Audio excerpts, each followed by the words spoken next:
Oh, good morning, Protege, or of course, good afternoon to my wonderful eighth period class. Hey, I hope this direct instructional Zoomcast finds you well. So this is going to be my direct instruction this is going to be Wednesday, and it's Rocktober, or if you prefer, October 27th, 2021.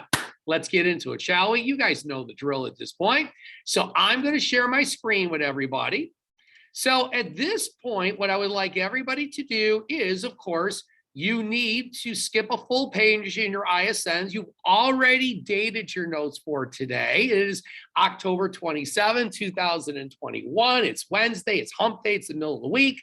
Remember, you need a blue or black pen, multiple colored highlighters, correctable tape, but you really should not be highlighting and cleaning up now.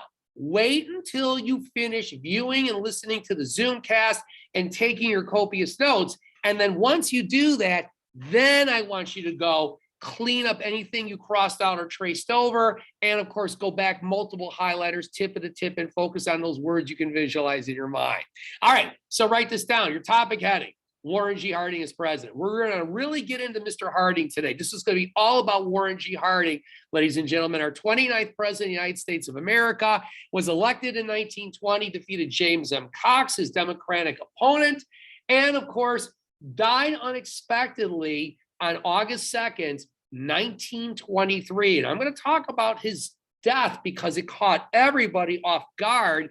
And number two, there's some questions about how exactly President Harding passed away. We're going to get there. All right.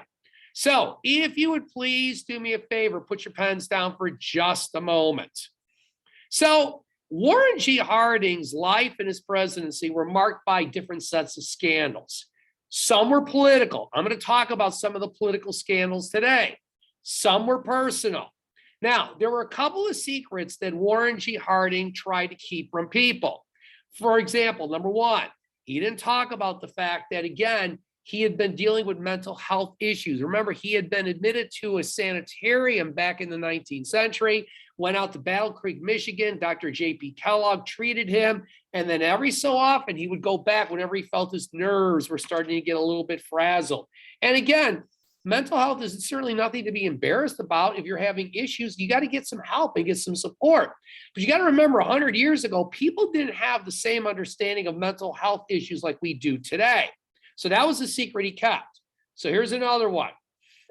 So I want you to think back to my last Zoomcast, and I left you with three photographs.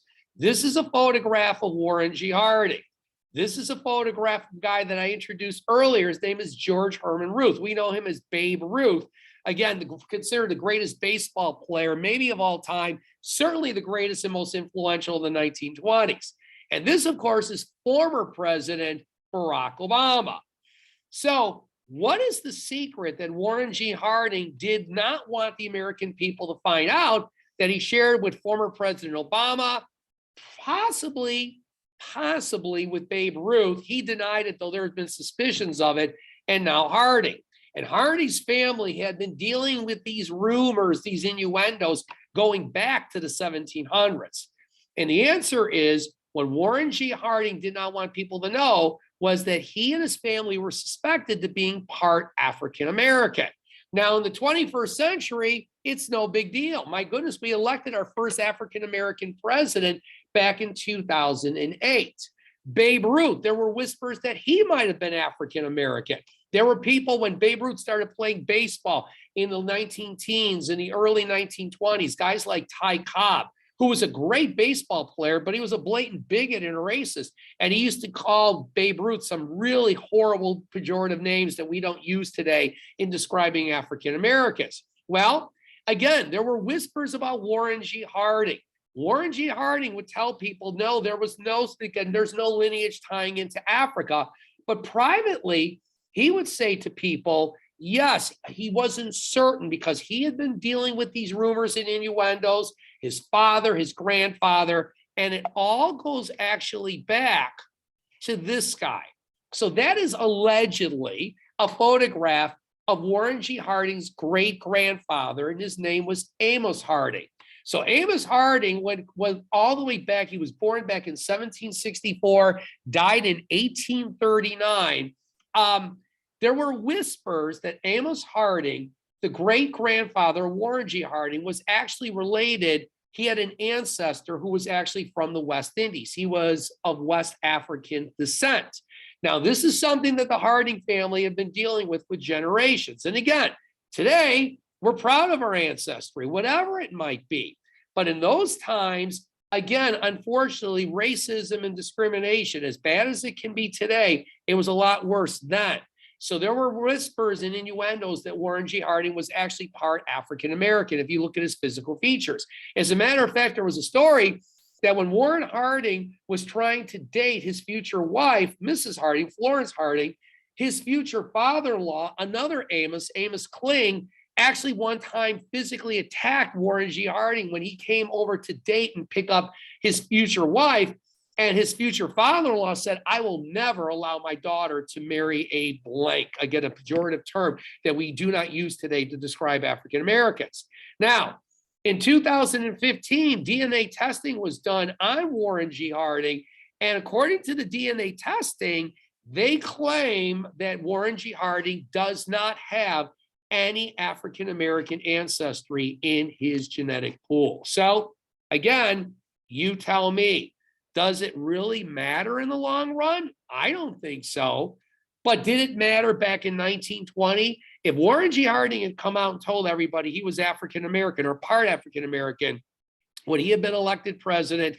And the answer is unequivocally, I hate to say it, no, he would not. So, ladies and gentlemen, let's continue on. So finally, I wanted to share another little story about Warren G. Harding before I get into his accomplishments. So Warren G. Harding had 3 secrets he kept from the American people. He was actually vetted when he was nominated for the Republican nominee or as a Republican nominee at the Republican National Convention held in Chicago in 1920. And he was asked point blank, are there any skeletons in your closet? That's a figure of speech, meaning do you have any secrets we need to know about? Harding did not talk about the fact that he suspected he might be of African American ancestry. He did not talk about his nervous breakdown because he knew people did not understand mental and emotional health issues. And then finally, here's the other secret he kept. So if you direct your attention up to my overhead screen here, this is a photograph of Nan Britton. That's a photograph of Carrie Phillips. So why am I mentioning these 2 women? Because, and you should draw a line off to the side, add this into your oral notes. This is, again, an oral note-taking time. He was having an affair with both of these women simultaneously while he was married to Mrs. Harding. Now, nobody knew about this. Only people in the White House, occasionally Nan Britton would show up, and they kind of suspected something was going on.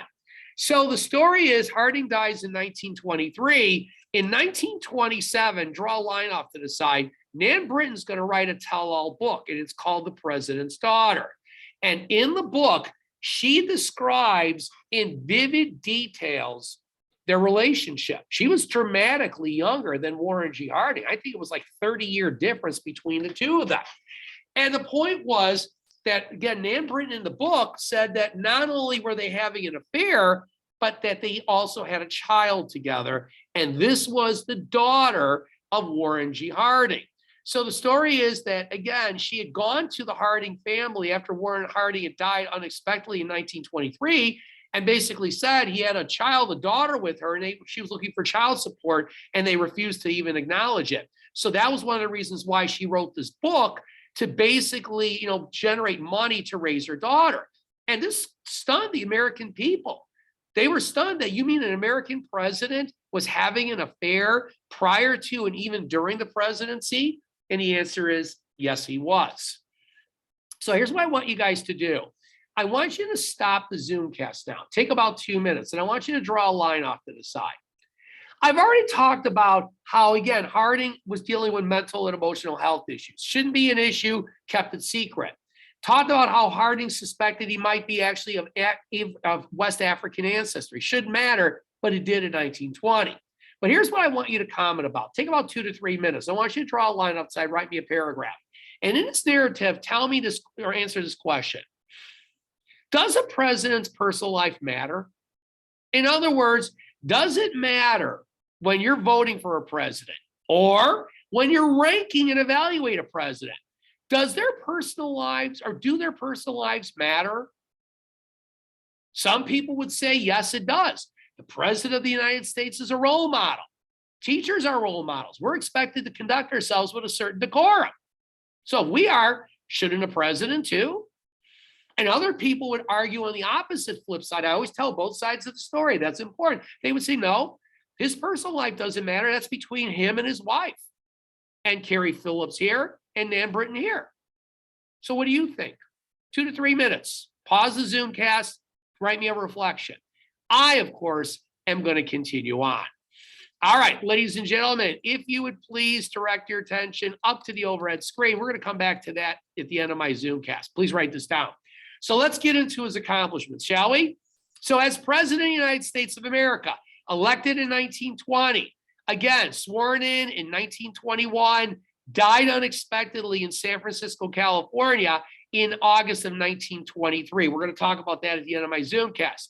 Now, Warren G. Harding was responsible for 7 major accomplishments. I'm not going to do all 7. I'm going to focus on the accomplishments that I think are most pertinent and relevant to our purposes right now as we are studying Unit 2, the Roaring Twenties and the Great Depression. So I'm going to really focus on more on his domestic policy. Number 1, this was huge. One of the things that Warren G. Harding was remembered for was normalizing the nation's economy.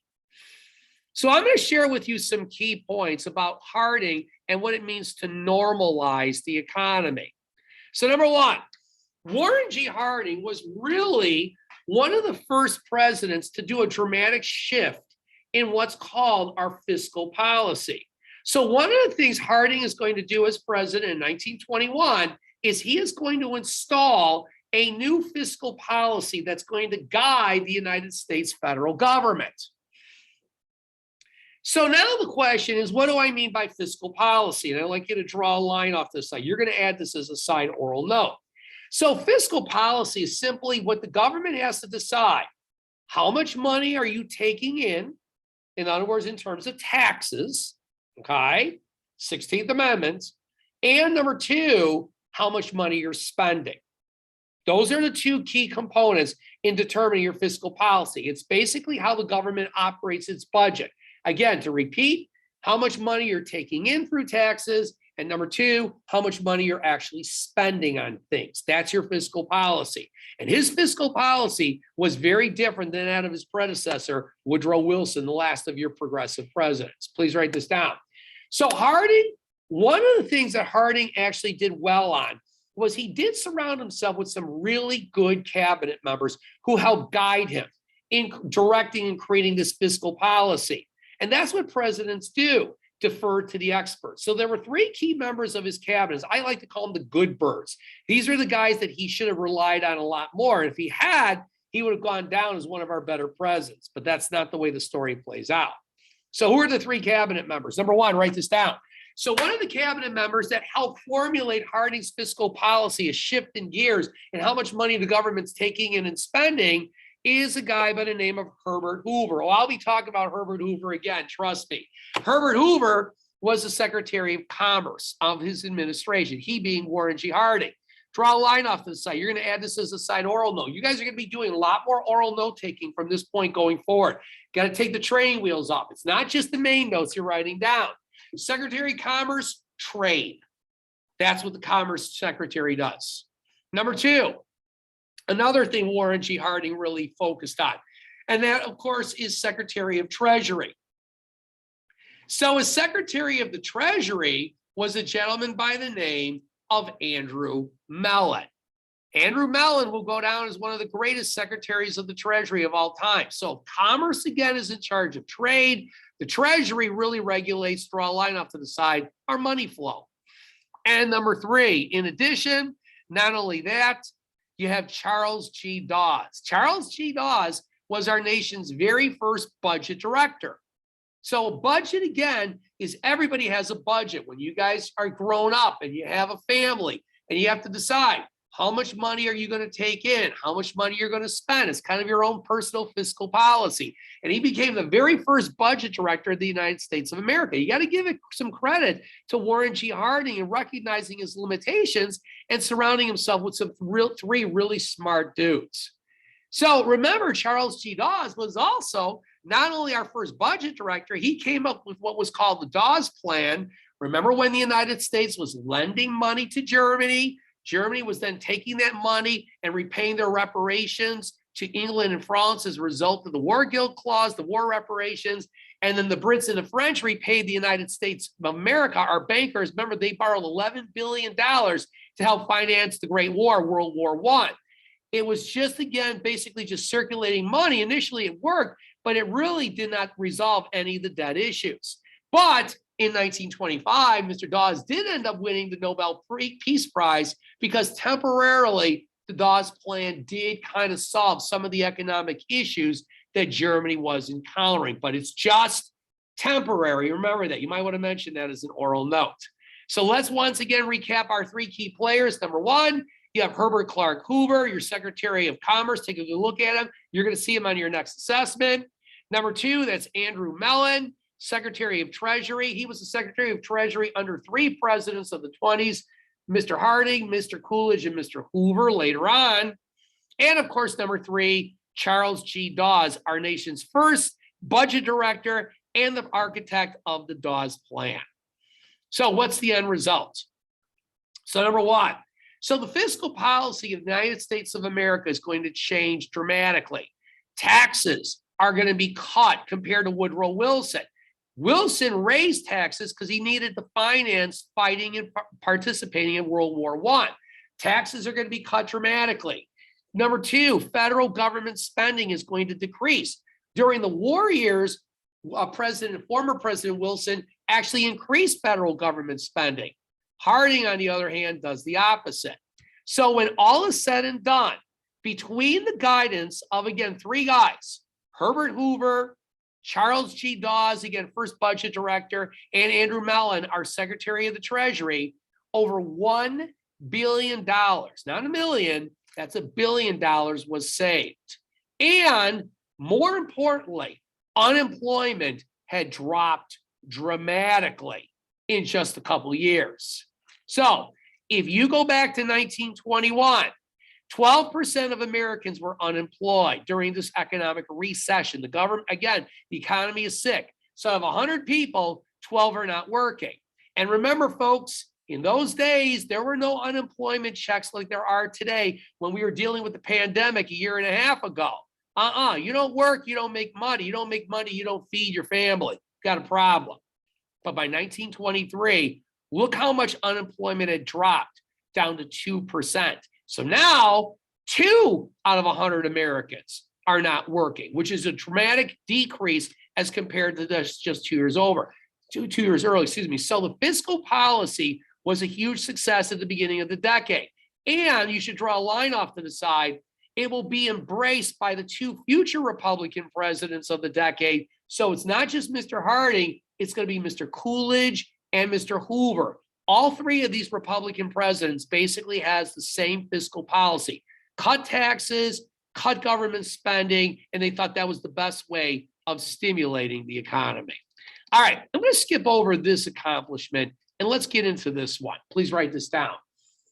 So the other thing that really dominates Harding's presidency are his scandals. So when I talk about his scandals, no, I'm not talking about the fact that he was dealing with mental and emotional health issues. That wasn't a scandal. That was just a personal secret he kept. The fact that he may or may not have been part African-American, that wasn't a scandal. It was just a secret he kept because he was fearful if people found out, he would never get elected. And his extramarital affairs with Carrie Phillips and Nan Britton.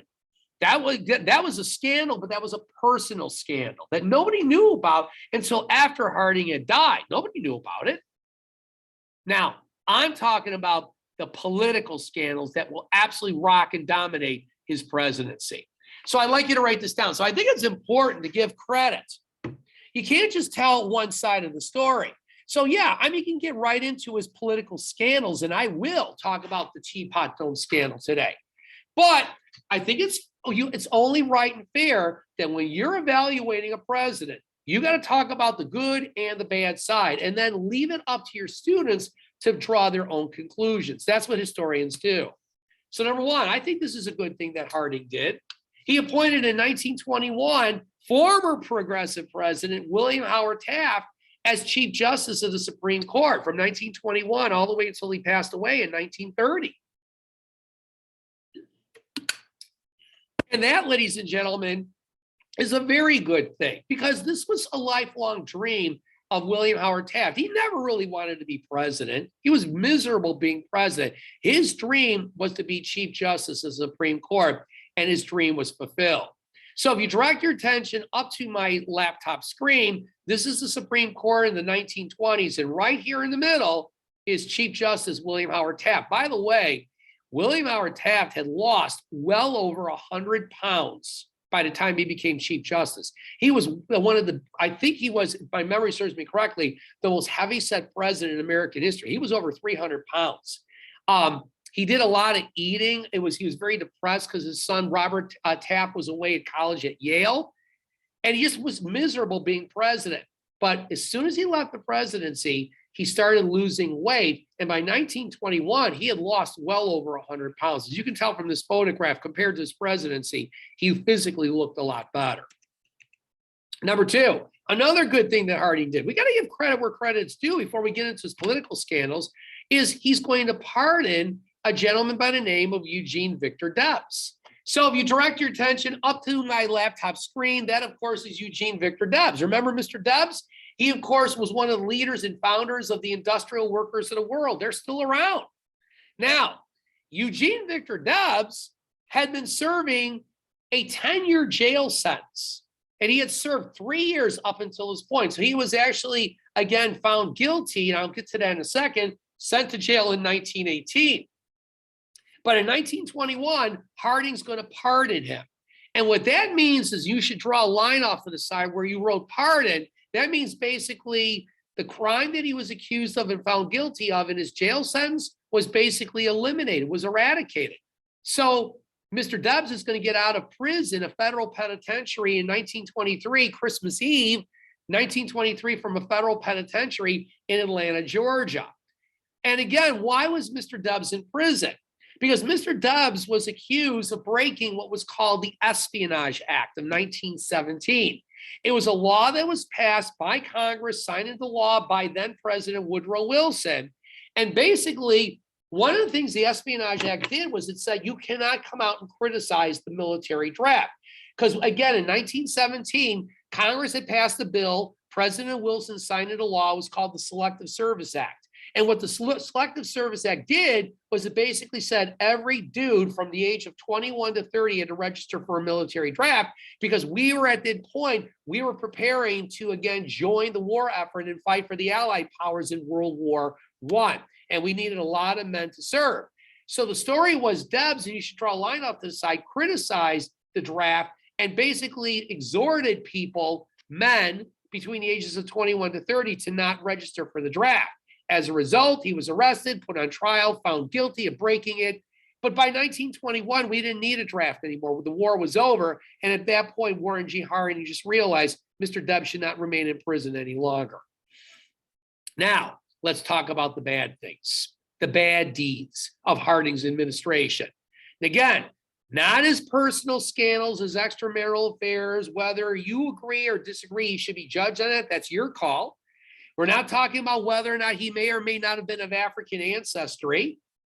We're not going to talk about, again, his mental and emotional health issues. We're talking his political scandals. Well, number one, in order to understand his political scandals, we have to talk about the dark side of Harding. Warren G. Harding was a very insecure individual, and he was especially insecure about being around people that were really, really smart. They intimidated him. And so, as a result of listening to really smart guys like a Herbert Hoover, like a Charles G. Dawes, or an Andrew Mellon, he should have been focusing more on those guys. They knew what they were doing. They were honest individuals. They were smart individuals. So Harding listened to them to a degree, a little bit, but Harding was very loyal to what they called his Ohio gang. These were guys that, again, he brought with to Washington, D.C. from Ohio, put them in positions of power. Now, this is not the Ohio gang. This is the R gang, the little rascals from the 1920s and the 1930s, way, way before your time. So what were the three scandals? Here we go. Number one. Yeah, you need to know this. The first of the political scandals, 1923, Charles Forbes and the Veterans Bureau. So if you direct your attention up to the overhead screen, that's a photograph of Charles Forbes. Charles Forbes was in charge of the Veterans Bureau. What do? Draw a line off to the side. They're in charge of our veterans of war, primarily World War I, but there were also veterans of the Spanish-American War. And yes, there were still veterans alive from the Civil War from 1861 to 1865. So he oversaw this bureau. This bureau was in charge of, again, for example, providing medical care for our veterans of war. So Charles Forbes was accused of embezzling an incredible sum of money from the Veterans Bureau, a lot of money. Embezzle, and you should draw a line off to the side to clarify this, means stealing. He was stealing money from the Veterans Bureau. But not only was he stealing money from the veterans of war, World War I, Spanish-American War, and the Civil War, number two, he also, now these veterans in those days were able to get drugs and alcohol in helping them deal with medical issues. So what he was doing, Mr. Forbes was doing, was he was diverting alcohol and drugs away from the Veterans Bureau. These were things that were meds that were supposed to go to our veterans of war. And instead, he was basically selling it on the black market to, for example, drug dealers. Yep, getting a cut of the money out of that. And even the bootleggers. Bootleggers were simply individuals who were legally manufacturing, distributing, selling alcohol. They were blatantly ignoring it and basically bypassing the 18th Amendment, which is prohibition, and the Volstead Act, which enforced prohibition. And one of the most notorious of the bootleggers, whenever you think about the bootleggers in the 1920s, you draw a line off to the side. That gentleman, of course, is Al Capone, considered to be the most infamous criminal of the Roaring '20s. And even though he was born in New York, he spent a lot of time living in my hometown of Chicago, Illinois. So what was the outcome of the first scandal? So eventually what's going to happen is, number one, when the investigation is done to where's all these meds going, and the alcohol that was supposed to be set aside for our veterans of war, it was used for medicinal purposes. Charles Kramer, who was an aide to Charles Forbes, suddenly all the fingers are being pointed. Kramer was accused of being part of this whole scandal with the Veterans Bureau. He commits suicide. Charles Forbes, on the other hand, actually escaped America, skedaddled to Europe, comes back, was put on trial, found guilty of embezzlement, which is stealing from the Veterans Bureau, and ends up serving a 2-year jail sentence as a result of this. But now the question is, well, what about Warren G. Harding? How much was Harding involved with this Veterans Bureau scandal? Did he know about it? Possibly, probably not. But the reality is, who put Mr. Forbes in this position? Who appointed him? The answer is Warren G. Harding, so the finger gets pointed at him. Scandal number two. So your second big scandal that's going to rock the Harding administration politically now, again, not talking about his mental health issues, that's not a scandal, that was a secret. Whether or not he was African American, that's not a scandal, it's just a secret he kept from the American people because he thought they would never vote for him.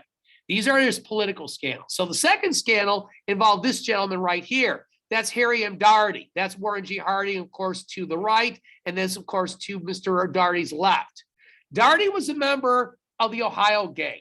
He was the one who became the political mentor of Warren G. Harding over 20 years earlier. He saw Harding and said, "You look presidential." So he kind of guided Harding's political career. And then when Harding became president in 1921, he appointed Warren G. Harding as his attorney general. So the attorney general's job is you're the nation's lawyer, if you will. So you oversee federal cases covering, at that time, 48 states. Hawaii and Alaska were territories. They were still several decades away from statehood. So what was Harry M. Daugherty accused of? Real simple. Two things. Number one, this is the bigger of the two. Put a big asterisk there. So one of the things he was accused of was accepting bribes from crimes. Let me rephrase that. So anybody that was suspected, a suspect that was put on trial in a federal court, okay? Now suddenly Mr. Daugherty, who's supposed to be prosecuting them, was accepting money from them, and as a result would not always provide his best effort in prosecuting them. So often these guys were bribing Mr. Daugherty and then getting off being declared not guilty, even though there's a very good chance the evidence would suggest otherwise. That's a no-no. Number two, by the way, that's a photograph of former governor of Illinois, Rod Blagojevich, who over the past year was pardoned by former President Donald Trump. He was accused of accepting bribes, not in terms of suspects accused of crime, but just accepting bribes to add on to his political war chest, which is another topic of conversation for another time. Number two, but the other thing Mr. Daugherty was accused of was confiscating land from German Americans. Remember, one of the things you're going to learn during the war years, 1917, 1918, that's when the United States entered World War I. German Americans were horribly discriminated against and treated poorly. I'm going to share some terrible stories when we get to World War I after Thanksgiving break of some of the prejudice and abuses that German Americans faced. And even into the 1920s, sometimes they had their land confiscated by Attorney General Harry M. Daugherty. So what was the outcome of the second scandal? It's real simple. So in 1926, there were two separate trials. And in both trials, what happens is what we call a hung jury. So what does a hung jury mean? You should draw a line outside. This is another example of good oral note-taking. A hung jury means the jury could not render a verdict, either innocent or guilty.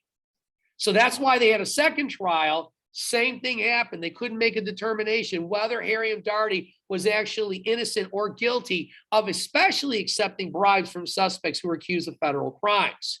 So as a result of the hung jury trials, draw a line off to the side, he was let go, even though there are still suspicions that he was indeed accepting bribes from suspects accused of federal crimes. All right, but this is the big one, number three. And that, of course, is the Teapot Dome Scandal. This is the one that is always synonymously tied to with Warren G. Harding. And if you go back to the previous scandal with Harry M. Daugherty, was Harding involved with accepting bribes from suspects in federal cases? I don't think so. Did he know about it? Maybe, maybe not. But again, I go back to the point I made earlier about Charles Forbes in charge of the Veterans Bureau.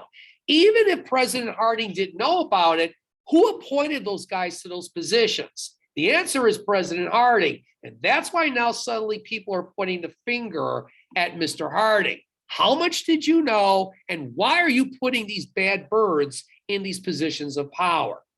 So who was the key player at the Teapot Dome Scandal? So he was another member of the Ohio gang. His name was Albert B. Fall. And we always associate a name with a face and a face with a name. That's Albert B. Fall. Now, what's interesting about Albert B. Fall is he's considered a member of the Ohio gang, but he's not from Ohio. He's from New Mexico. So even though he wasn't from the same state as Harding and Harry M. Daugherty were, but he was still considered part of this little clique, this group. And these guys were very, very unscrupulous. They were not honest, honorable individuals. So what is the Secretary of the Interior in charge of? Draw a line off the side. I want to add this as a side oral note. I told you we're going to do this a lot more. And the answer is real simple. They're in charge of all the public lands. They oversee the national parks. Remember, this goes back to our three progressive presidents, especially Theodore Roosevelt. So what was Mr. Fall accused of doing? So what Mr. Fall was accused of doing was secretly leasing public land, which is a no-no. Leasing means lending or borrowing. Like I lease a car. I'm borrowing a car from General Motors, and in 3 years when the lease is up, I return the car back to General Motors. I'm paying monthly car payments on it, but I technically don't own the car. I'm just borrowing for a period of time. So he is going to secretly lease 2 areas of land that the public owns. This is taxpayer land. Number one of the areas of land was called Elk Hill, California. And Mr. Falls is going to lease it to a company called the Pan American Petroleum Company. So what does the Pan American Petroleum Company do? We'll get there in a second. Number two, and I am going to go a little faster at this point. So if I am, just pause the Zoomcast. Number two, and the other key place or public land he's going to secretly lease is called Teapot Dome, Wyoming. That's the one we always think of because it's the one that we associate with the scandal. And he's going to lease it to the Mammoth Oil Company. So why did Mr. Fall lease this land, these lands to these two companies? Answer, draw a line off to the side, because both these public lands have oil reserves. And these oil companies are going to make a lot of money. But you can't be leasing this land to private companies. This is land that belongs to the American people. The taxpayers own this land, not Mr. Fall, not again the Pan American Petroleum Company or the Mammoth Oil Company. They're going to make a lot of money, and the American people aren't going to make a dime. I want you guys to skip a full page. I want you to go to the right side of the next clean sheet of paper. Make sure that you date your notes again for today. Of course, it is October 28th, 2021. And ladies and gentlemen, up on the overhead screen, I want you to write down for me the Teapot Dome Scandal. All right. So you're skipping a new page, again, new set of notes. So I'm going to give you guys some guide questions for this particular, again, video clip. Number one. So first guide question. I'm going to go through these fairly rapidly. What was the Ohio gang? Remember to skip a couple lines between each of the guide questions. Number two. What was Albert B. Fall accused of? Elaborate. So I gave you kind of an overview. Now you're going to go into more detail. Skip a line or two. Number three, what were the two oil companies involved in this scandal? Again, skip a line or two. And again, I'm going to go through these fairly quickly. So you guys are going to have to definitely pause to give yourself a chance to catch up. That's the beauty of these Zoomcasts. Number four, in addition, what eventually happened to Albert B. Fall? I didn't talk about him. I did about Mr. Forbes and I did about Mr. Daugherty, but I never talked about Mr. Fall. Number five, who was Harry M. Daugherty? And what was Mr. Daugherty accused of? Next guide question, who was Charles Forbes? And the second part of the question, what was he accused of? So again, giving you guys a little bit more background information, dovetailing off of what I talked about earlier. That's what video clips should be doing. And how is Harding's presidency viewed? You tell me. Ladies and gentlemen, here we go. Teapot Dome Scandal. It's about 4 minutes long. It's a little longer video. Here we go. Good luck, everybody. Warren G. Harding's presidency was plagued with a series of scandals. What were some of these scandals? Did Harding know about them?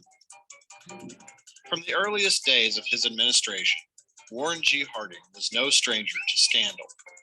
There were many rumors circulating that Harding had engaged in multiple adulterous relationships with no less than 4 different women.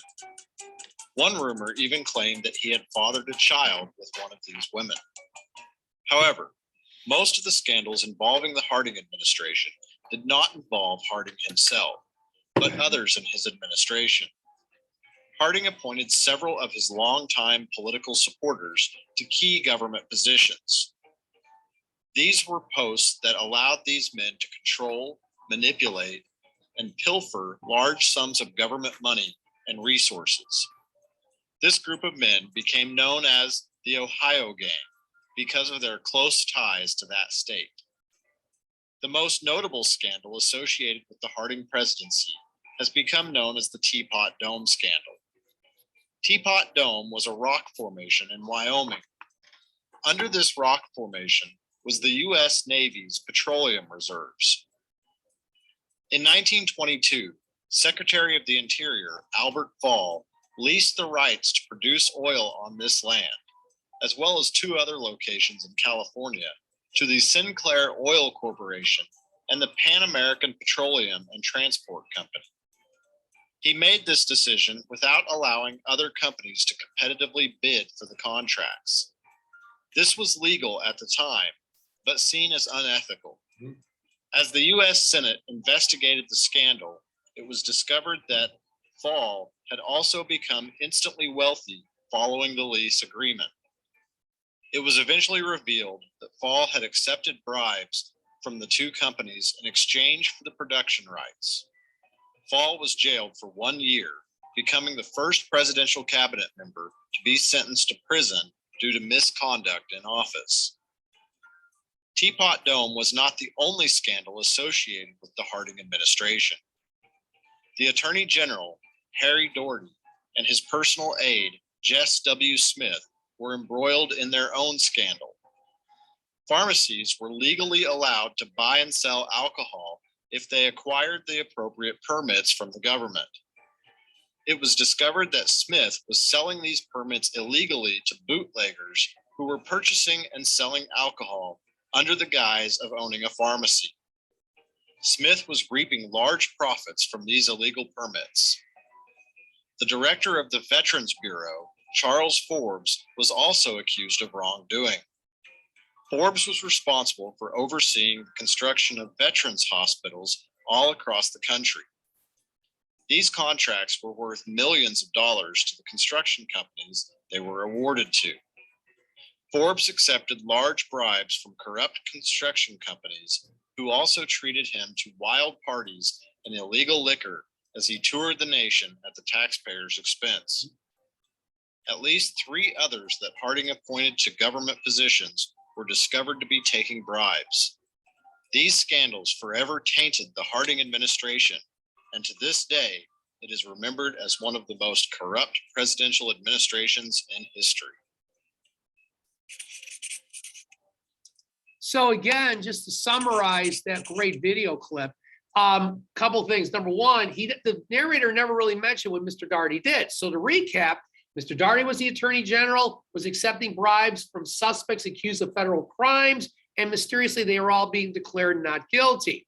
In the case of, again, Mr. Forbes, Mr. Smith, who worked for him, again, the permits allowing people to be able to legally buy alcohol and meds were being diverted away, being sold to bootleggers, making lots of money. And again, the construction of veteran hospitals, again, a lot of that money was being embezzled and stolen by Mr. Forbes in the millions of dollars, money that was supposed to be set aside for our taxpayers, again, and especially, I should say, our veterans of war. They were the ones who are supposed to be benefiting from the Veterans Bureau.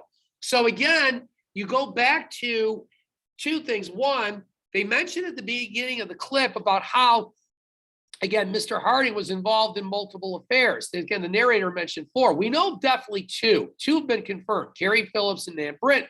But again, the question is, in the big picture, if this was a secret, should a president be evaluated on this? You tell me. Some would say absolutely. Others would say no, it shouldn't matter. It's a private matter. But what's different with the Teapot Dome scandal, with Mr. Fall accepting bribes from these 2 oil companies, again, a lot of money. Can't be secretly leasing this land and accepting money in return. In the case of Mr. Daugherty accepting bribes from, again, suspects accused of federal crimes. Or in the case of Mr. Forbes, again, diverting medicine and alcohol away from our veterans of war. The big 10 questions are, how much or how involved was Mr. President Harding? And number 2, how much did he really know? And the answer is, we really don't know for certain. We can speculate, but the reality is, who put those guys in charge? And the answer is Mr. Harding. So ergo, that's why when you look at the scandals of the Harding administration, especially the Teapot Dome scandal, the fingers are always pointed at Warren G. Harding. So ladies and gentlemen, that's going to be it for today's Zoomcast. I hope you enjoyed this one. This was a good one. So what I'm going to do now is I'm going to come back in my next Zoomcast. I still need to finish up Mr. Harding. I'm going to talk about Mr. Harding's mysterious death because we think there's a connection with the political scandals involving Mr. Forbes, Mr. Daugherty, and of course, Mr. Fall in the Teapot Dome scandal. And there's even a connection, we think, of his personal scandals involving his extramarital affairs with Nan Britton and Carrie Phillips. So I'll finish that up on my next Zoomcast. And I'm going to give you my final grade on Mr. Harding, and then talk about a new president of the United States, the second of your Republican presidents. And that, of course, is Calvin Coolidge. So at this point, take your correctable tape. I want you to go and I want you to clean up, again, anything that you crossed out or traced over in your ISN. This is supposed to be a portfolio of your absolute best efforts.